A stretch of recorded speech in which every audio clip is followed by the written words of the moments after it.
Hi, I'm Jeff Murrah, and I want to welcome you to True Texas History, where today we are going to talk about the life of Thomas Ketchum, otherwise known as Black Jack Ketchum. Now, Black Jack was born in San Saba, Texas on October 31st, 1863. Of course, that's Halloween. And he had a difficult life, needless to say, from the very beginning. Although his father was a wealthy landowner, he ended up dying when Tom was just 5 years old. Now, Tom was the youngest of 8 children. His mother was blind, and she died when he was 10 years old. So literally, he had to grow up pretty much on his own. Now, as a young man there in that part of Texas, he got in trouble like young men do. But since, in terms of inheritance, the oldest brother got all the land, it left fewer options for he and his brothers. And so he ended up going into the cattle business with one of his brother Sam. And they worked cattle out in West Texas on several ranches. Now, it just so happened that during that time he also developed a love interest. And in terms of his love interest, he picked a woman who was not a great choice, and she cheated on him a couple of times, and then finally blew him off, so to speak. And he was so upset, he literally took his revolver and was hitting himself in the head with it. He was distraught, and some people suspect that that's when he decided to go into this life of robbery and crime that covered several states.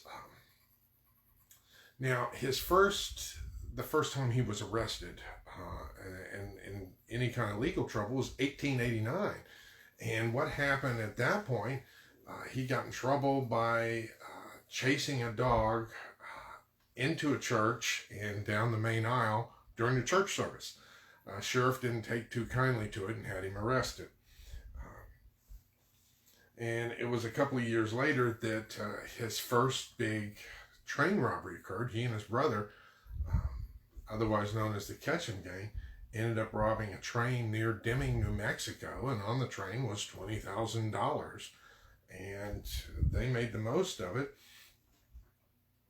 They used it to go ahead and enjoy their lifestyle. Then in 1895, he ended up killing one of his neighbors. He said he was paid to do it. Now, he never stood trial for that. He killed a neighbor in Texas. And he robbed a few other post offices along the way. And finally, he and his brother were living out in part of New Mexico where they were enjoying the high life. I mean, playing poker and presenting themselves as cowhands to the local ladies in the population. They hung out at some of the local bars. It was during that time he spent a lot of time playing poker, and one of the people who they played poker with was none other than Billy the Kid.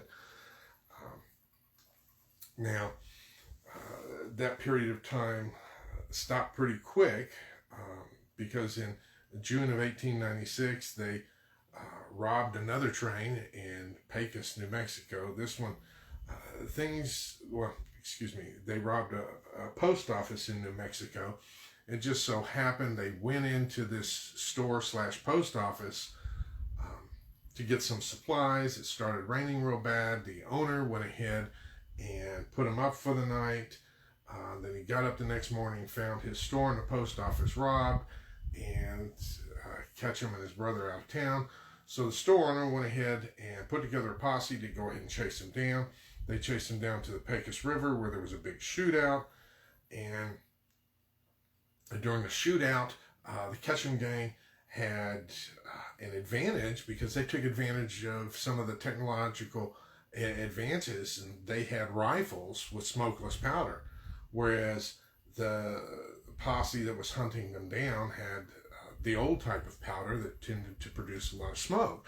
So the bad guys could see where the good guys were and ended up shooting them and killed most of them. Now, after that shootout, they took off and spent some time with none other than the Hole in the Wall Gang. Now, the Hole in the Wall Gang, that's essentially Butch Cassidy and the Sundance Kid. Now, so I found it quite interesting that, Black Jack Ketchum is interacting with some of these other known outlaws of the time.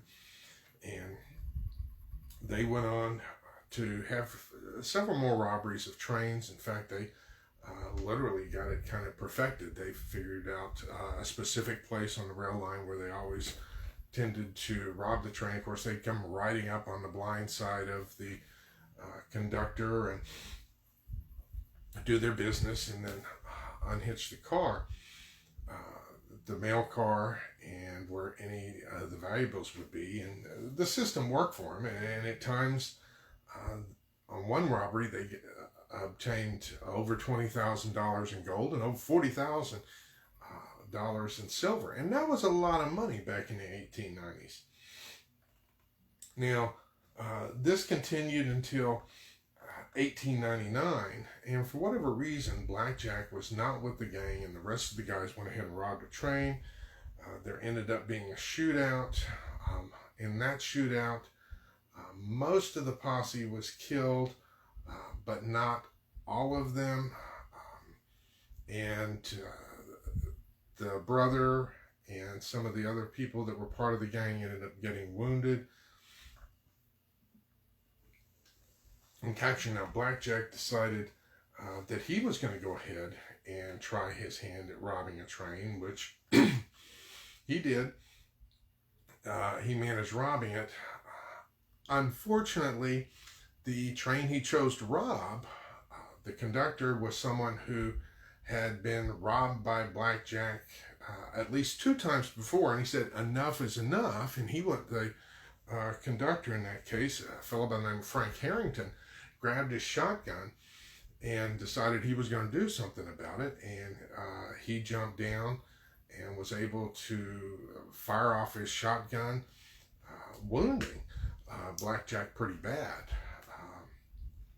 When law officers got there the next day, they found him, part of his arm mangled, and he was laying, maybe a few hundred yards from the tracks. He didn't get very far, and so he was captured. Of course, Blackjack, being Blackjack, went ahead and lied about his identity, but they finally figured out who he was, and they decided to go ahead and hang him. And this was a groundbreaking hanging, though, in the sense that, number one, he was going to be the first outlaw ever hung for robbing a train. Because typically they didn't go ahead and kill people for him. They were going to do it. And also, the town where the hanging was going to happen there in Clayton, New Mexico, they never hung a man before. And they weren't sure how to do it. They built the scaffold, and they decided, hey, we need to test the scaffold. So they went ahead and they used a big sandbag to test the scaffold.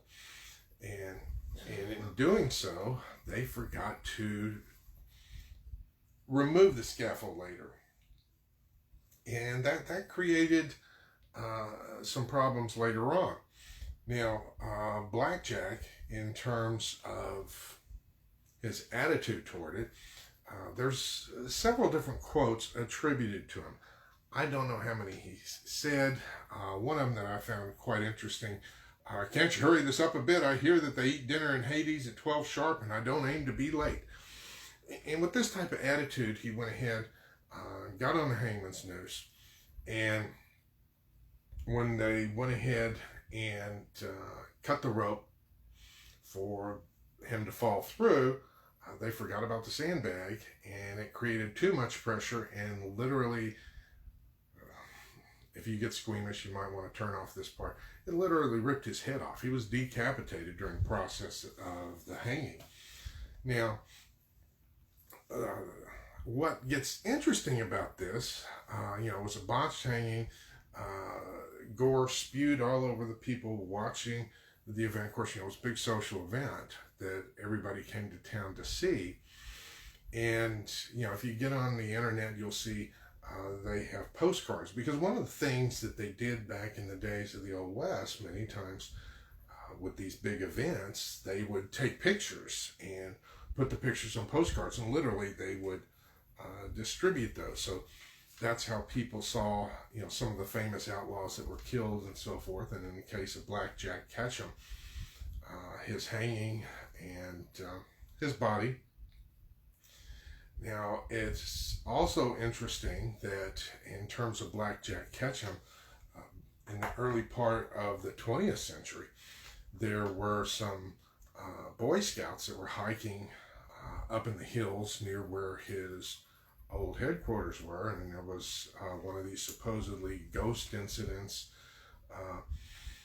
And one of the scouts was awakened during the night to this cowboy dressed in black, and supposedly had some conversation with him, and the cowboy supposedly shot some bullets.